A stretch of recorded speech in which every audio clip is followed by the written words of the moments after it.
gootonni hundinuu qabsoo kanarratti kan wareegaman guyyaan kun isaan laalchisee akka kabajamu taasisuun waan adda bilisummaa Oromoo lafa ka'e tokkorraa isii jabduu fi bareedduu takka jecha. Silaa akka jaallan wareeganuu kaffalanii darbanii fi burrusa tokkummaa sana nutti kennanii darbanii sana qabannee faajjii adda bilisummaa Oromoo fi kaayyoo adda bilisummaa Oromoo jalatti taliigamnee sochoon irra ta'e bilisummaan uummata Oromoo qaata ture.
Walaala keenya nu adeemsisu waaqayyoon nagaa fayyaa nu kennu jaalala isaa nu kennu anna walitti kennu haa godhu nama afaan tokko nama garaa tokko nu haa godhu kaayyoo kalees gootawwan keenya irratti wareegamee nama bakkaan ga'u nu haa godhu.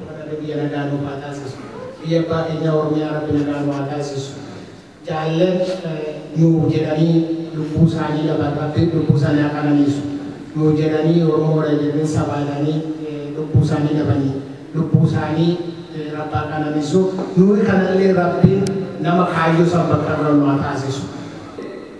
Gootonni hundinuu qabsoo kanarratti kan wareegaman guyyaan kun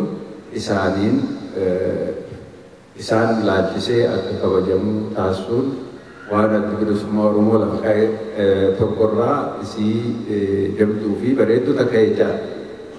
Waan hedduudha bilisummaa Oromoo lafa ka'e wanneen san hedduun isii akkasumatti deemaa jirti. Kanneen duraan wareegamanii fi aarsaa jabaa kannan saniin alatti illee yeroo ammaatti illee miseensonni adda bilisummaa Oromootii fi uummanni Oromoo aarsaa adda addaa bakkoota adda addaatti baasaa jiranii jechuudha. Kaan mana hidhaatitti hidhamee diinaan araraafamaa rakkachaa miidhamaa jira jechuudha. Kaan biyya ari'ameetti rakkachaa jira. Odoo biyya ari'amee jiru karaa irratti miidhamuu baharaan nyaadhamuu waan adda addaatitu irra gahaa jira jechuudha. Kun hundinuu aarsaadha. Kun hundinuu wareegamaa jechaadha. Kanaafi kana hundaa'u ayyaanota akkanaa kanaan wal qabsiifamee hiree kanatti fayyadamuudhaan wanni guddoon tokko hiree kanatti fayyadamnee waa wal yaadachiisu maal goona akkaataatti gartee harka ol qabannee fuuldura itti deemnu irratti mala dha'u yaada walii kennu wal bira jiraachuu qalbiidhaanillee wal bira jiraachuu walii yaadachiisu kunuu waan guddaadha jechuudha. Ayyaana kanaan qabsiifame. Kanaafi akkasumatti egaa ayyaana irraa kanaanis wal qabatee waan wal yaadachiifnu qabsoo laalchisee diina laalchisee waan wal yaadachiifnu walii eeruudhaan ayyaana kana kabajannaa jechuudha. Kanaafi ani mataa keessa kana jiru wanni takkittiin jechuu barbaadu hiree kanaani wanni guddoon yoonii fi uummanni tokko dammaqoo fi hubannoon isaanii cimaa yoo ta'u ta'e diinni akka fedhetti olii gad isaan hin qabu jechuudha uummata isaa. Wanni guddoon qabsoo fayyadamu dammaqiinsa uummataati jechuudha. Yoo uummanni dammaqiinsa isaanii guutuun taanee bakkoota adda addaatiin qaawwa kan gartee karaa diinaaf banu ta'e mirga diinaatiitu guddata. Mirga qabsootiitu xiqqaachaa rakkachaa deemaa jechuudha. Kanaafi diinni keenya maali? Keessattuu yeroo ammaa kana bara 5 dabre kana maqaa Oromootiin bakka qabatee kan jiru kana jechuudha. Ayyaana kanaan wal qabsiifnee waan akkasiifaa yaada darbachuun gaariidha jechuuf hin taasisuu barbaade jechuudha. Maqaadhaaf maqaa Oromoo qabatee ichi jira diinni kuni addunyaa fi uummanni biyya keessaallee mootummaanis ta'u Oromooti isaaniitu mirga qaba maal jechaa jiranii jechuudha. Wanni lafarra jiru immoo faallaa kanaati jechuudha. Oromoon itti miidhamaa jiratti, hidhamaa jiratti, ajjeefamaa jira jechuudha.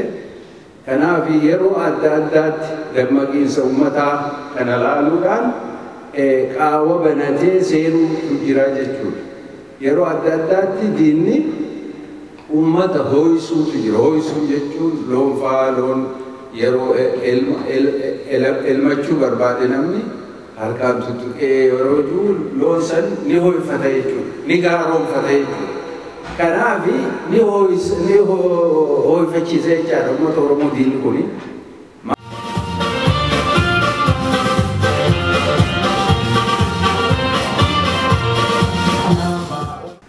Sila akka jaallan wareeganuu kaffalanii darbanii fi burrusa tokkummaa sana nutti kennanii darbanii sana qabannee faajjii adda bilisummaa Oromoo fi kaayyoo adda bilisummaa Oromoo jalatti taliigamnee sochoon irra ta'e bilisummaan uummata Oromoo qaata ture.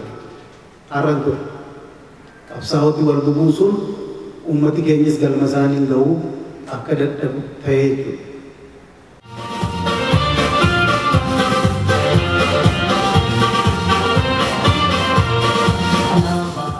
Adda bilisummaa Oromoo dhabamsiisnee fayyadanii biyya keessatti bifa fedheetu televizyiinii fi reediyootti haanu dubbatanii malee dhaabni kun dhabamuu kan hin dandeenye ta'u ragaa isaanii arganii ogeeyyota fi hogganoota durii ofittuu haa fudhatanii isaaniin ofitti qabatanii adda bilisummaa Oromoo waraana bilisummaa Oromoo abaaraa abaanii televizyiiniitti malee yeroo gabaabaa yaadannoo gabaabaa gaafa nuti biyya galle 2008 as hogganoota miseensota shanee gumii miseensota gumii sabaa hedduu isaanii uummati Oromoo lafarra gangalatee hanga sana isaan simate Oromiyaa guutuun iyyee adda bilisummaa Oromoo simate isin malee abdiin qabnutu jedhu hogganoota adda bilisummaa Oromoo uummata kanatu arganii uummata isaan deeggarutu arganii PP'tti dabalatan.